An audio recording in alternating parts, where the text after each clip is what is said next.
or suspension of license।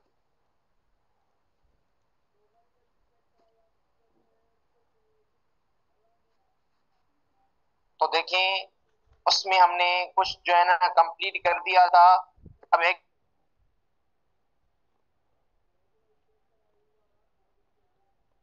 If licence is cancelled, अगर किसी भी बंदे का लाइसेंस कैंसिल हो जाता है तो लाइसेंस कैंसिल होने के बाद अब उसको क्या करना है, उसके ऊपर कौन सी लायबिलिटी इंपोज हो जाती है।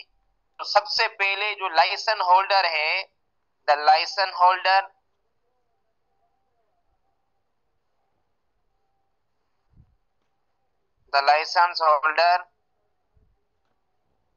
must immediately inform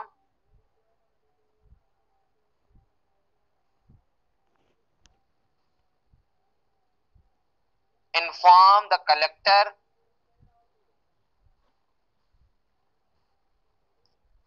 अब ये क्या करेगा, कलेक्टर को इन्फॉर्म करेगा। अब उस कलेक्टर को क्या इन्फॉर्म करेगा, about stock of intoxicant material.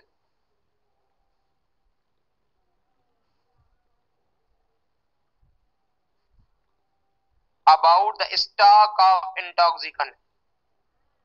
देखिए बाबा पहले उसके पास जो स्टॉक पड़ा है अब उसके लिए क्या करेगा, अब उसके लिए कलेक्टर को, क्योंकि लाइसेंस किसी भी टाइम कैंसिल हो सकता है।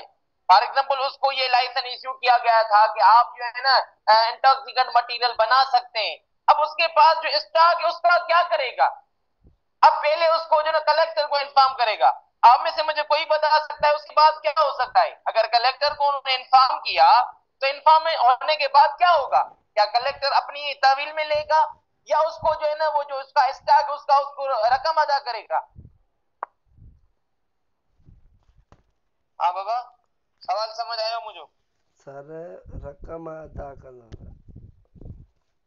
ठीक है और कोई बताए। सर इन्हें जलाएंगे की तो लगे कलेक्टर उनकी डायरेक्शन दे सके तो तब बेकिंग कंपनी और अगर लाइसेंस ना तो उनकी चीज थी सके तो स्टॉक उन्होंने ट्रांसफर करे आई उन्हनि का पंहिंजो अमाउंट वठो। बिल्कुल अब ये ऐसे ही होगा, यानी ये क्या क्या करेगा, अब कलेक्टर की ऊपर जिम्मेदारी आएगी। कलेक्टर उसको कहेगा कि ये आपका जो स्टॉक है ये स्टॉक आप किसी को सेल करें या किसी ऐसे बंदे को दें जिसको कलेक्टर अथोराइज करता है। पहले तो कलेक्टर उसको अपनी तहवील में लेगा, चेक करेगा कौन कौन सी चीजें यहाँ पर बची हुई हैं या कौन कौन सा मटेरियल पड़ा हुआ है। अभी आपका तो लाइसेंस कैंसिल हो गया। कभी कभार कैंसिल और सस्पेंशन में फर्क है, ये आप जहन में रखें, ये आपको पता होगा, पता है ना बाबा। जी सर। क्या फर्क है, जेको सस्पेंड हूंदो आहे उहो महदूद टाइम ताईं हूंदो आहे ऐं कैंसिल जेको थींदो और आहे जो उन कैंसिल होता है उहो लाइफ टाइम ताईं भी कैंसिल थी सघे थो। थी सके तो बिल्कुल। अब देखिए जैसा कि कोई गवर्नमेंट ऑफिसर जो होता है वो डिसमिस होता है, एक होता है सस्पेंड। सस्पेंड जो होता है मखसूस टाइम के लिए होता है, पर जो डिसमिस हो जाए, डिसमिस सर्विस हो जाता है ना, अब वो खत्म हो गया। अब उसको वो दोबारा जो है आप अपॉइंट नहीं कर सकते। यानी उसकी कोई ऐसी कंडक्ट है, सिविल सर्वेंट एक्ट में लिखा हुआ है, जो हमारे पास सिंधु सर्विस एक्ट जो है 1973 उसके अंदर लिखा हुआ है, अगर उसकी कोई मिसकंडक्ट है या उसी डिपार्टमेंट के खिलाफ बगावत कर रहा है तो वहां पर उसको रिमूव फ्रॉम सर्विस किया जा सकता है, सॉरी जो ना डिसमिस फ्रॉम सर्विस, तो सर्विस से खत्म किया जा सकता है उसको। तो यहाँ पर भी कैंसिलेशन जो है वो परमानेंट टाइम के लिए भी हो सकता है। तो बाबा अगर उसकी कैंसिलेशन हो गई लाइसेंस की तो अब क्या करेगा, ही मस्ट, अब कौन सा वो licence holder, he must give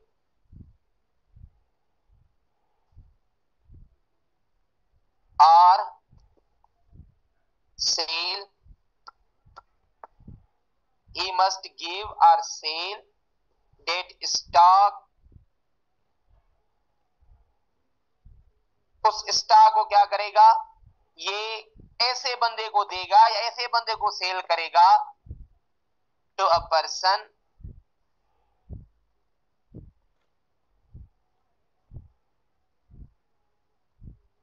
authorized, who is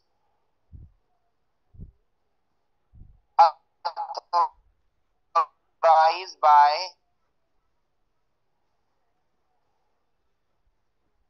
collector. वो ऐसे बंदे को देगा जिसको कलेक्टर अथोराइज करेगा, उसके हाथ में उसके वो हैंड ओवर करेगा कि अभी ये इसकी इतनी रकम है, क्योंकि स्टॉक जो होता है आपको पता होगा उसमें एक चीज की अमाउंट नहीं दी जाती, लाट जो लाट होता है उसकी अमाउंट दी जाती है, तो अब उसको उस स्टॉक का पैसे दिए जाएंगे, अब वो उसके हैंड ओवर करेगा जिसको कलेक्टर जो है वो ऑथोराइज करता है। समझ आया बाबा? हाँ बाबा जी सर। आगे चलने। जी सर। अब देखिए लास्ट क्लास में मैंने आपसे सवाल किया था, आपने जवाब दिया था कि सर अगर वो लाइसेंस की ब्रीच करता है तो उसके ऊपर पेनल्टी भी इंपोज हो सकती है, उसको सजा भी दिलवा सकते हैं हम। फॉर एग्जाम्पल अभी इस तरह आपके ज़हन में सवाल आया होगा कि ये सेल क्यों करवाते हैं जबरदस्ती। बाबा अगर वो ब्रीच करता है तो इसके बारे में हमें आर्टिकल नंबर 20 में बताया गया है, penalty of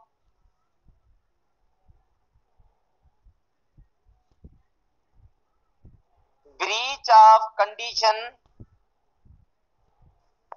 penalty of breach of condition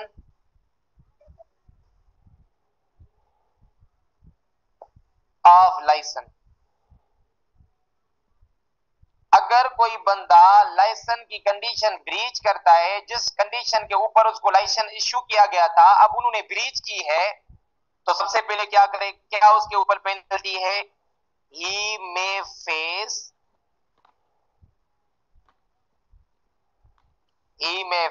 the cancellation or suspension of license।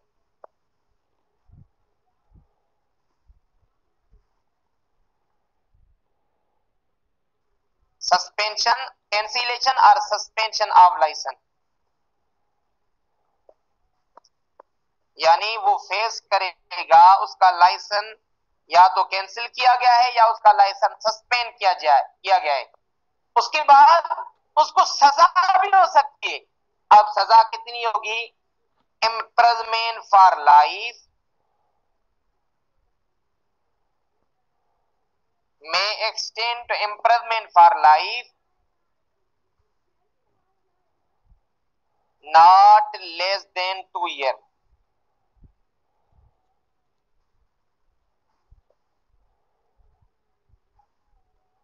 and fine, और फाइन भी हो सकता है। यहां लिखे may extend, यानी उसकी सजा जो है वो सजा इम्प्रिजनमेंट फॉर लाइफ तक भी हो सकती है, और उसके साथ साथ उसकी सजा 2 साल से कम नहीं होगी, और फाइन भी उसके ऊपर इंपोज किया जा सकता है। समझ आया बाबा?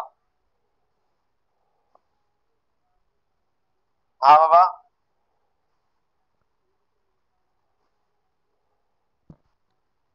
बाबा यहां तक समझ आया? जी सर।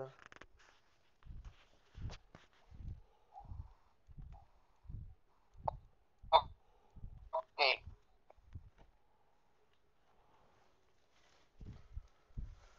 अब 21 deal with appointment of officers।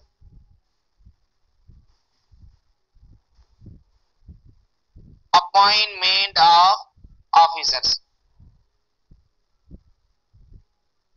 देखिए बाबा यहां पर बताया क्या है कि प्रोविंशियल गवर्नमेंट जो है, प्रोविंशियल गवर्नमेंट क्या कर सकती है? प्रोविंशियल गवर्नमेंट 2 ऑफिसर अपॉइंट कर सकती है according to this ordinance. Provincial government अब कौन कौन से? एक है कलेक्टर, दूसरा है प्रोहिबिशन ऑफिसर।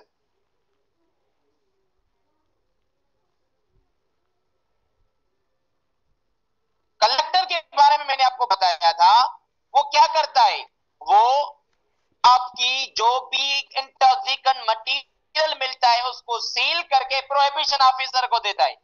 तो बाबा ये जो प्रोहिबिशन ऑफिसर है इसका क्या काम है, इसके बारे में हमें बताया गया है आर्टिकल नंबर 23 में। Article number 23 deal with power of prohibition officer, powers of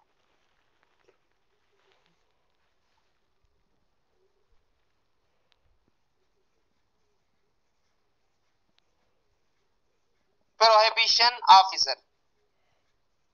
article number 23 में बताया गया है कि प्रोहिबिशन ऑफिसर जो है उसके वही पावर हैं जो same powers as police officer in charge of police officer.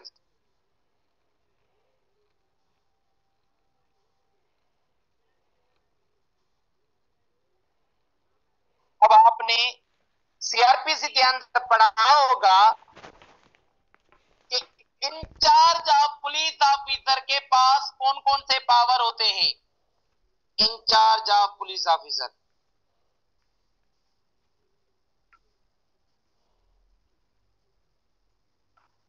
पहले तो अकॉर्डिंग टू पुलिस रूल ये इंचार्ज ऑफ पुलिस ऑफिसर कौन हो सकता है।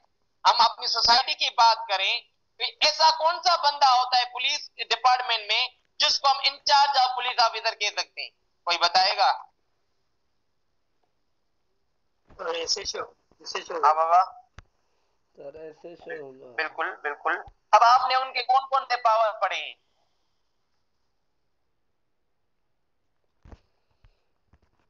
सर वो कंहिं बि माण्हूअ खे अरेस्ट करे सघे थो विदाउट वारंट है, इन्वेस्टिगेशन सीआरपी में पढ़े हैं ना सर? जी जी। एफआईआर रजिस्ट्रेशन जा ऑर्डर भी ॾेई सघे थो ठीक है और रिलीज ठीक भी है करे सघे थो बेल ते। जी। अब जुबैर बताएं। बिल्कुल बिल्कुल।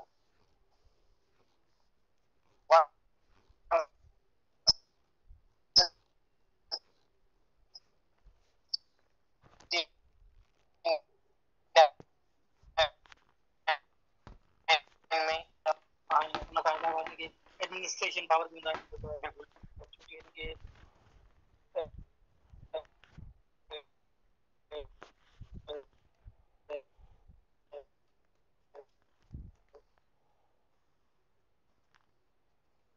ने सही बताया तो वेरी गुड बाबा।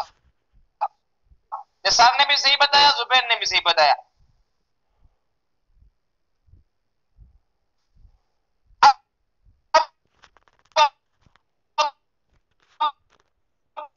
कह सकते हैं कि यह काग्निजेंस ले सकता है।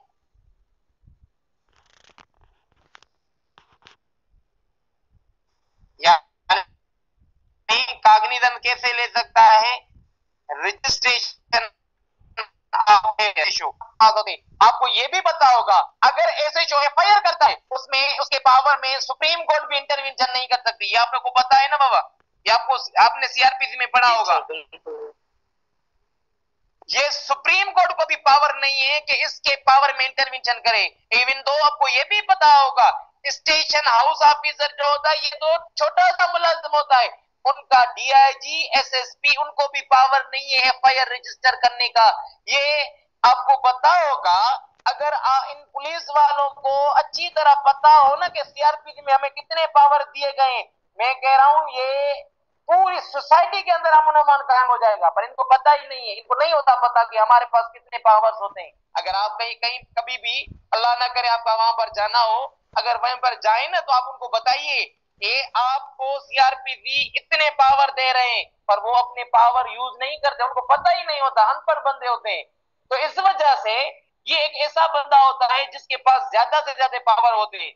तो देखें ये काग्निजेंस भी ले सकता है, एफआईआर रजिस्टर भी कर सकता है, उसके बाद एआईओ या इन्वेस्टिगेशन भी कर सकता है। उसके साथ ये 161 का स्टेटमेंट भी रिकॉर्ड कर सकता है। और इसके पास एडमिनिस्ट्रेशन पावर भी होते हैं। जैसा कि ये सारे पावर इस इंचार्ज ऑफ पुलिस ऑफिसर को है ना, वही सेम पावर प्रोहिबिशन ऑफिसर को होते हैं, सेम पावर। बस ये यहां पर बता, यहां पर बात खत्म। आप जो आपका सीआरपी पढ़ा हुआ है, अब आपको पता होगा कि इस स्टेशन हाउस ऑफिसर जो है इसके कितने पावर होते हैं, वही प्रोहिबिशन ऑफिसर के पावर होते हैं। आया समझ? जी सर। अब देखें उसके बाद आर्टिकल नंबर 23 इनके पावर्स। अभी ये एक पावर मैंने आपको बता दिया, दूसरा पावर है दोनों ऑफिसर का। अब जो कलेक्टर है और प्रोहिबिशन ऑफिसर है, अब इन दोनों के दो पावर्स और भी हैं। जो कलेक्टर का ज्यादा पावर होता है ना, वो यही होता है कि बाबा search warrant, article number 22 search warrant. अब आपको पता होगा, आपने सीआरपीसी में पढ़ा होगा, एक होता है विदाउट वारंट, एक होती है search with warrant.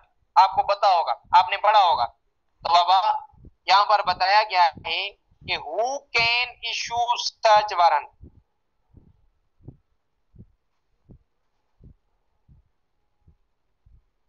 Who can issue search warrant, यहां पर इस ऑर्डिनेंस के मुताबिक कौन कौन सर्च वारंट इशू कर सकते हैं?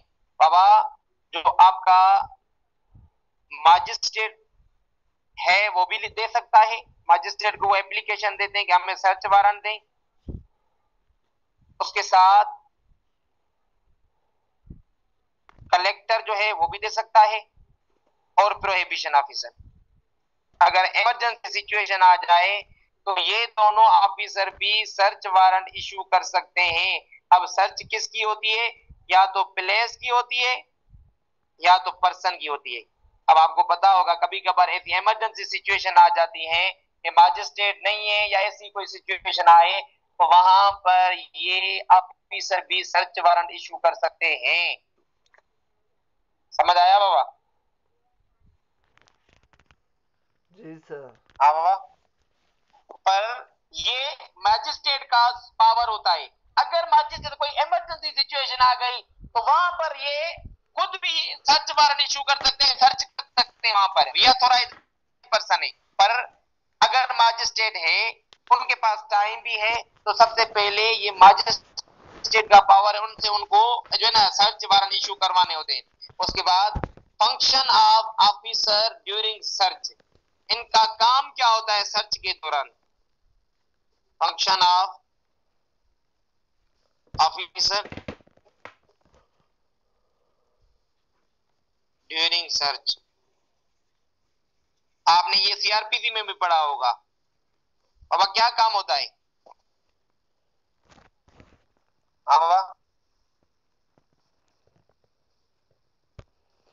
सर उहे उतां जा लोकल एरिया ॿ माण्हू बि विटनेस कंदा आहिनि, पोइ जेके आर्टिकल लभंदा आहिनि त उन्हनि खे सीज़ कंदा आहिनि ऐं उतां जे लोकल बिल्कुल एरिया जे माण्हुनि खां सिग्नेचर बि वठंदा आहिनि। ठीक है। और क्या करते हैं? जी बाबा और कोई बताए? इनमें खां जेको आहे न deal Karan section 96 to 98 CrPC अगरि हिते जेको आहे न स्पेशली ॿुधाईंदा आहिनि त हिन में इहो आहे त मेन ॻाल्हि इहा आहे त search must be limited. Officer खे जंहिं शइ लाइ सर्च जी परमिशन ॾिनी वई आहे त उन शइ ताईं ऐं उन खां अलावा ॿी ॻाल्हि इहा त ज़ाहिर आहे पाड़े जा मौजूदु माण्हुनि खे वठी ॿुधायो ऐं उन खां बाद सभ खां पहिरियों जेको आहे न उन्हनि खे जेके घर जा रहवासी अगरि सर्च लाइ अचे थो, सर्च ऑफ पर्सन आहे या सर्च ऑफ प्लेस आहे, त उन में उन्हनि खे इंफॉर्म ज़रूरु कंदो ऐं जेको आहे न उन्हनि खे हरास थी न कंदो। ठीक है, सही बताया बिल्कुल। देखिए ये सबसे पहले उनके ऊपर ड्यूटी इंपोज होती है कि पहले उन घर वालों को इंटीमेट करना है। अगर कोई ऐसा घर है जहां पर पर्दे का निजाम होता है, उनको बिल्कुल साइड पर रख करके फिर ही जो है सर्च कर सकते हैं। अब सर्च में वो क्या करते हैं उनका फंक्शन क्या होता है? उनका फंक्शन होता है search and check the place. यहाँ पर कोई इंटॉक्सिकेंट मटेरियल जो है यूज तो नहीं हुआ, या इंटॉक्सिकेंट मटेरियल बना तो नहीं रही। हमें जो इस पर इंफॉर्मेशन मिली है कि यहाँ पर जो है वो इंटॉक्सिकेंट मटेरियल यूज कर रहे हैं या वहां पर ड्रिंकिंग कर रहे हैं। अब वो उनको सर्च करनी होती है। उसके बाद ये क्या करते हैं बाबा, ये अरेस्ट करते हैं जो जो लोग वहां पर उनको मिलते हैं। अगर वो उन्हीं ऑफेंस में मुलविस हैं तो अदरवाइज नहीं। उसके बाद सीज इंटॉक्सिकेंट आइटम, जो उनको इंटॉक्सिकेंट एटम मिला है वो क्या करते हैं, उन इंटॉक्सिकेंट एटम को सीज करते हैं, और सीज करके वो जो कलेक्टर होता है वो मुहर लगाकर वो प्रोहिबिशन ऑफिसर के पास लेके जाता है। वो प्रोहिबिशन ऑफिसर फिर जैसे जो इंचार्ज पुलिस ऑफिसर होता है वो कोर्ट में देते हैं कि हाँ बंदे के ऊपर 3 किलो चर्च या कोई दूसरी इंटॉक्सिकेंट शराब की इतनी बोतलें या कोई दूसरी चीज। कभी कभार ऐसा होता है कि इनको इस पर इंफॉर्मेशन होती है, वो रोड पर खड़े होते हैं कि ये फला बंदा जो है फला बंदा इसी ऑफेंस में मुलविस है। तो वहां पर वो सर्च के दौरान उनकी गाड़ी में से उनको कोई शराब की बोतलें मिली या कोई इंटॉक्सिकेंट मटेरियल मिला, तो वहां पर वो क्या करते हैं, उनको सर्च के दौरान जो चीज मिलेगी उनको सीज करेंगे, और जिस बंदे की तहवील में वो चीजें मिली हैं उनको अरेस्ट किया जाएगा। समझ आया बाबा? जी सर। उसके बाद यहाँ पर article number 24, article number 24 deal with enhancement of punishment,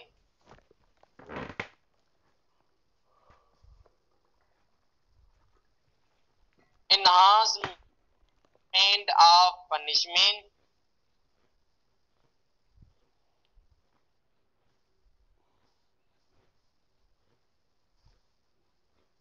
for certain offenses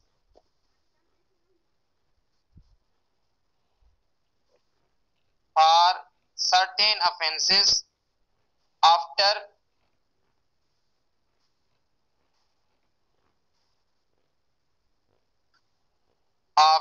previous conviction।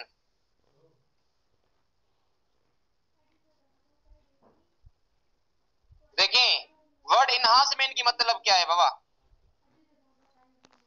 Sir किसी चीज को सर इंक्रीज करना, बढ़ाना सर किसी चीज को।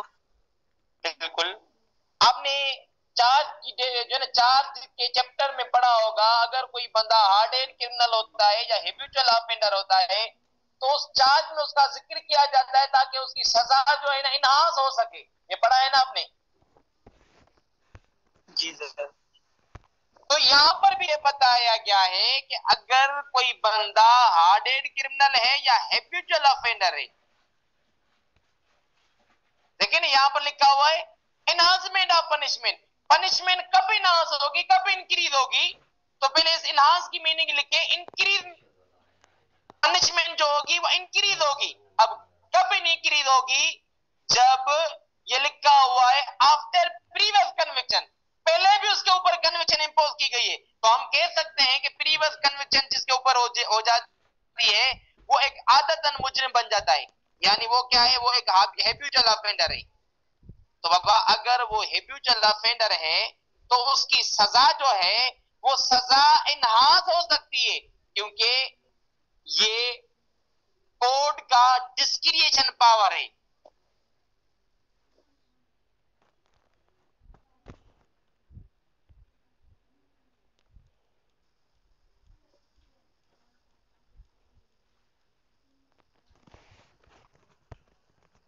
ऑफेंडर में एक्स्ट्रा पनिश्ड,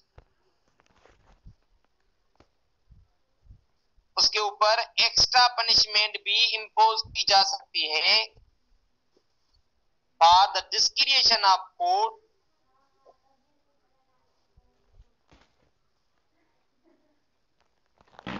ये कोर्ट का डिस्क्रिएशन पावर है।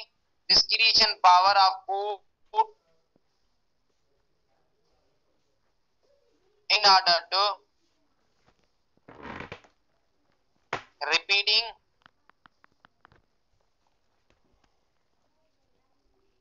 the offense. अगर वो रिपीटिंग ऑफेंस, दोबारा उन्होंने ऑफेंस किया है, तो अब उसकी पनिशमेंट जो है वो इनहांस हो सकती है। जो बंदा है उसकी पनिशमेंट जो है अब इनहांस हो सकती है। समझ आया बाबा? अब कितनी इनहांस हो सकती है, वो कोर्ट का डिस्क्रिप्शन पावर है। कोर्ट उस सिचुएशन को मद्देनजर रखकर कितनी भी पनिशमेंट इनहांस कर सकती है। अब वो कोर्ट के ऊपर उनके पावर में आता है कि अगर कोर्ट सिचुएशन देकर 5 साल भी इनहांस कर सकती है, 1 साल भी इनहांस कर सकती है। यहाँ पर क्लियर नहीं लिखा हुआ कि कितनी इनहांस हो सकती है। समझ आया बाबा? जी सर। जी सर। क्लियर हो गया यहाँ तक? आगे चले बाबा? जी सर। अब देखें, उसके बाद है article number 25,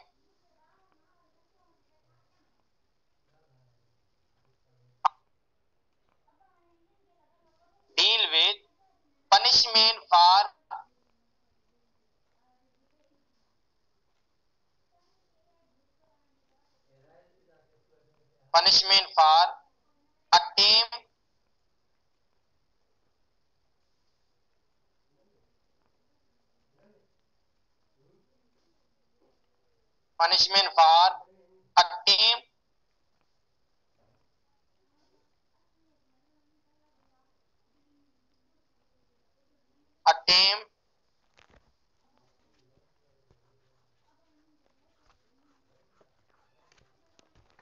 attempt to offense.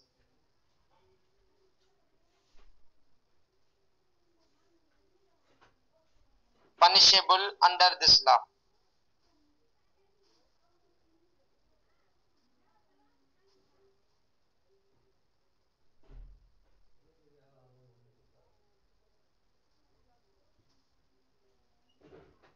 इस लॉ के मुताबिक जो जो ऑफेंस हैं, अगर उनका अटेम्प्ट हुआ है, ऑफेंस कंप्लीट नहीं हुआ, क्योंकि अटेम्प्ट ऑफेंस आपने पढ़ा होगा जहां पर हार्म नहीं होता, यानी उन्होंने ऑफेंस करने की कोशिश की है। इसी लॉ के मुताबिक जो जो ऑफेंसेस हमने पढ़े हैं, तो बाबा वहां पर उसकी सजा क्या होगी? तो बाबा यहां पर बताया गया है, अगर कोई ऑफेंस जो है ऐसा ऑफेंस है जो अंडर आर्टिकल 8 में पढ़ा था, हमने अंडर आर्टिकल 8 में पढ़ा था, अगर उसी ऑफेंस की उन्होंने अटेम्प्ट की है तो उसको क्या पनिशमेंट हो सकती है? उसको 2 साल रिगोरियस पनिशमेंट हो सकती है। अब आप में से मुझे कोई बताए कि आर्टिकल नंबर 8 में हमने क्या पढ़ा था? कोई बताएगा बाबा? लायबल टू हाथ, ये ऑफेंस हमने पढ़ा था। अगर कोई बंदा इसी ऑफेंस की अटेम्प्ट करता है तो बाबा उसको 2 साल रिगोरियस पनिशमेंट होगी। पर इनके अलावा अगर अदर ऑफेंस है, इसके अलावा जो ऑफेंसेस हैं जो हमने पढ़ा था, एक्सपोर्ट कर रहा है आर्टिकल 3 में, ओन कर रहा है आर्टिकल 4 में, तो उनकी पनिशमेंट क्या होगी बाबा? उनकी पनिशमेंट होगी, यहां पर लिखा हुआ है, imprisonment up to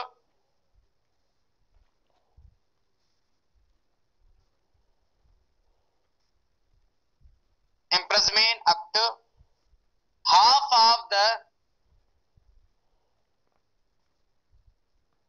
full punishment।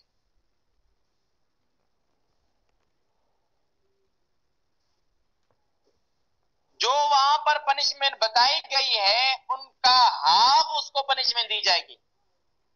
अगर कोई बंदा है, उसको जो पनिशमेंट यहां पर बताई गई है उस ऑफेंस में उसका हाफ पनिशमेंट दी जाएगी।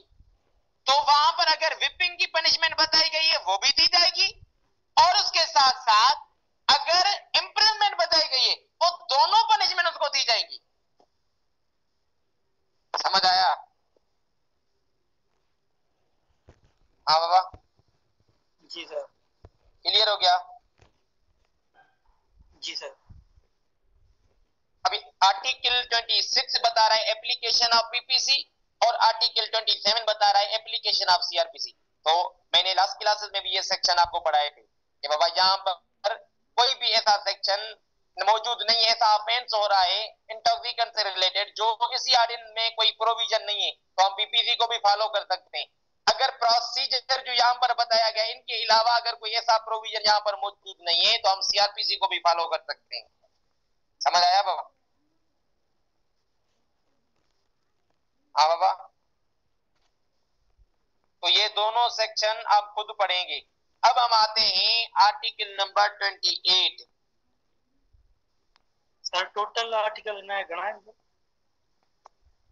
क्या कह रहे हैं बाबा? टोटल आर्टिकल गणा था? टोटल बाबा इनमें 33 है, कुछ रिपील थे 31 तक असा पढ़ंदा रहे पूरो क्यों होंदा है ऑर्डिनल में। ठीक है। तो देखिए अब हम आते हैं article number 28। Article 28 deal with indemnity. What is the meaning of indemnity? हाँ बाबा। Sir, indemnity means indemnify. Indemnify means to save someone from the loss. Sir जो लॉस हो जाता है सर आपने ये उसमें जो पेमेंट कॉन्ट्रैक्ट होती में है, पढ़ा होगा कॉन्ट्रैक्ट ऑफ इंडेमनिटी, वहां पर आपने पढ़ा होगा टू सेव फ्रॉम लॉस, यानी किसी को नुकसान से बचाना। पर यहां पर इस इंडेमनिटी का मतलब क्या है? यहां पर इंडेमनिटी का मतलब है to save from legal action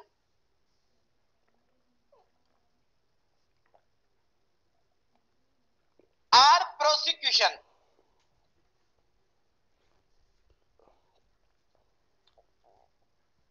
अब यहां पर बताया गया है लीगल एक्शन से इंडेमनिटीफाई किया जा रहा है।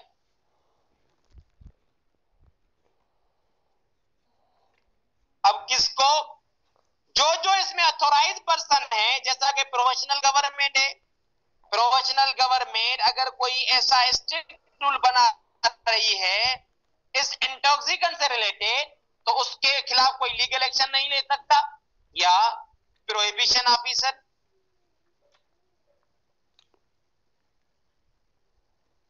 या कलेक्टर या उसके अलावा एनी अदर ऑफिसर, जज भी हो गया, एनी अदर ऑफिसर, इनके खिलाफ अगर किसी बंदे को जज पनिशमेंट दे रहा है, उसको सजा दे रहा है, अब वो बंदा जो है ना किसी पब्लिक ऑफिसर जो इस ऑर्डिनेंस के मुताबिक प्रिजाइडिंग ऑफिसर है उसके खिलाफ कोई भी एक्शन नहीं ले सकता, कोई भी लीगल एक्शन दोबारा नहीं ले सकता। समझ आया? जी सर। ये 3 आर्टिकल्स रहते हैं इसमें, एक है आर्टिकल नंबर 29, आर्टिकल नंबर 30 और आर्टिकल नंबर 31। ये इतने खास इंपॉर्टेंट नहीं है पर थोड़ा इसको हम ओवरव्यू के तौर पर कवर करने की कोशिश करते हैं। Article number 29 deal with ordinance override other laws.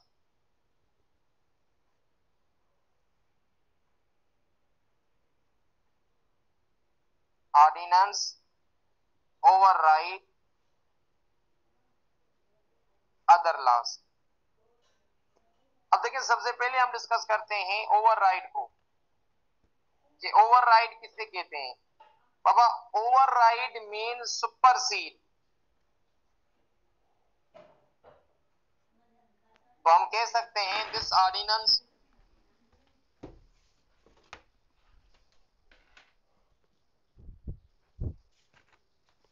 supersede, this ordinance supersede the other general and special laws। कि जहां इसी ऑर्डिनेंस में जो प्रोसीजर बताया गया है बाकी जो ऑर्डिनेंस है उनको ये सुपरसीड करेगा, उन्हीं ऑर्डिनेंस में जो भी प्रोसीजर बताया गया है उनको छोड़कर हम इसी ऑर्डिनेंस को फॉलो करेंगे, इस ऑर्डिनेंस के मुताबिक हद पनिशमेंट इंपोज करने में, क्योंकि ये ऑर्डिनेंस जो है बाकी ऑर्डिनेंस को सुपरसीड करता है, उनके मातहत नहीं है, उनके ऊपर जो है ना ये सुपरसीड करता है, ये ऑर्डिनेंस ओवरराइड करता है। क्योंकि आपको पता होगा एक होता है हमारे पास स्पेशल लॉ, दूसरा होता है जनरल। जनरल लॉ के ऊपर तो ये ओवर प्रीवेल करेगा, पर अगर कोई दूसरा स्पेशल लॉ है तो आपको ये भी पता होता है कि जब दो स्पेशल लॉ के बीच में कोई कंट्राडिक्शन आ जाती है तो हम कंसर्न स्पेशल लॉ को फॉलो करते हैं। तो इस वजह से ये ऑर्डिनेंस जो है बाकी लॉज के ऊपर ओवरराइड करता है। समझ आया बाबा? जी सर। अब उसके बाद है article number 30। Article number 30 deal with presiding officer.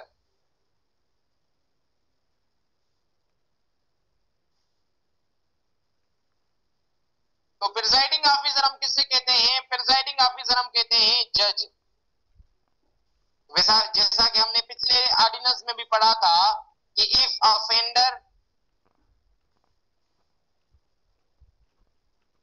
Is Muslim then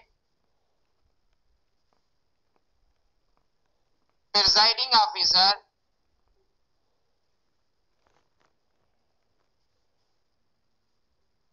must be Muslim. अगर ऑफेंडर मुस्लिम होना चाहिए। इफ ऑफेंडर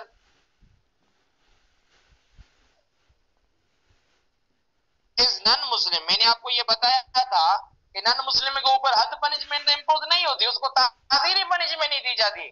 पर अगर वो ऑफेंडर नॉन मुस्लिम है, इस ऑर्डिनेंस में बताया गया आर्टिकल 30 में, then presiding officer may be non Muslim. ये मे वर्ड ध्यान में रखिए आप।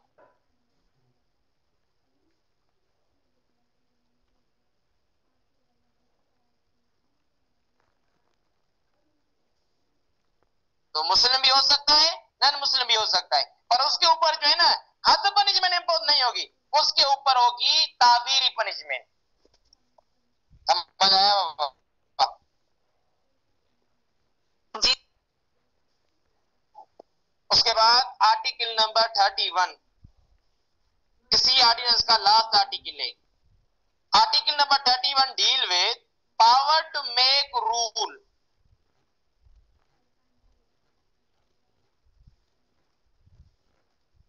तो बाबा कौन रूल्स बना सकता है?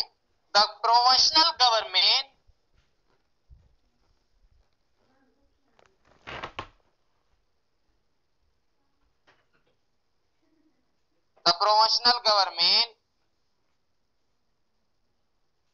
Power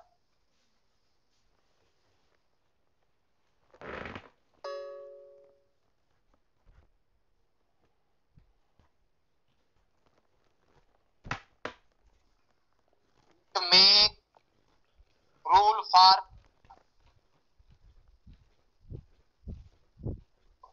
this ordinance। इस ऑर्डिनेंस के लिए प्रोविंशियल गवर्नमेंट अलग कुछ रूल्स बना सकती है, कॉम्प्लेक्सिटीज है उनको खत्म करने के लिए प्रोविंशियल गवर्नमेंट इस ऑर्डिनेंस के तहत रूल्स बना सकती है। समझ आया बाबा? जी सर। सर वो कौन से रूल्स होंगे सर? बाबा कोई भी रूल बना सकते हैं, जैसा कि आपको पता होगा, जैसा आपने बैंकिंग ऑर्डिनेंस पढ़ा था 2001, उसके अलावा प्रोविंशियल गवर्नमेंट में बैंकिंग रूल्स बनाए थे 2002 में। इसी तरह नारकोटिक जो है हमारी गवर्नमेंट ने एक अलग सिंध नारकोटिक एक्ट बनाया है 2014 में, मेरे ख्याल में 20 में। तो यहाँ पर भी अगर भी ऐसा रूल कोई ऐसी डिफिकल्टी है उसको खत्म करने के लिए प्रोविंशियल गवर्नमेंट को यह ऑर्डिनेंस पावर देता है कि किसी टाइम भी कोई नया रूल्स बना सकते हैं। फॉर एग्जाम्पल जैसा कि मैंने आपको बताया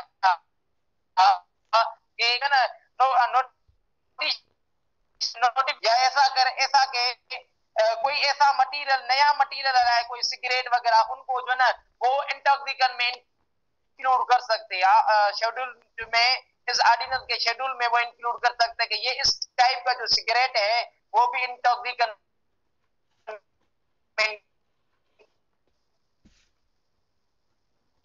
आया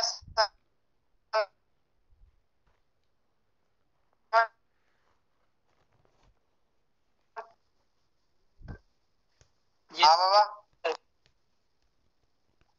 तो यहां तक हमारा ये ऑर्डिनेंस जो है ड्रिंकिंग वाला ये कंप्लीट हो गया।